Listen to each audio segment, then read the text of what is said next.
ये कोई आम बादशाह नहीं था। जन्नात मेरे हुक्म। ये वो नबी था जिसके हुक्म पर जन्नात भी काम करते थे। अल्लाह ने सुलेमान को इंसानों, परिंदों और जिन्नात का लश्कर अता किया।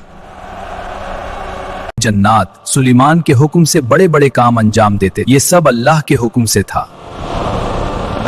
जन्नात ताकतवर थे मगर सुलेमान के सामने सरापा फरमानबरदार थे। जो जिन नाफरमानी करता उसके लिए आग का अजाब मुकर्रर था। एक दिन सुलेमान अपने असा पर टेक लगाए खामोश खड़े थे। जन्नात को मालूम न था कि सुलेमान वफात पा चुके हैं। जब असा टूटा तो हकीकत सब पर जाहिर हो गई।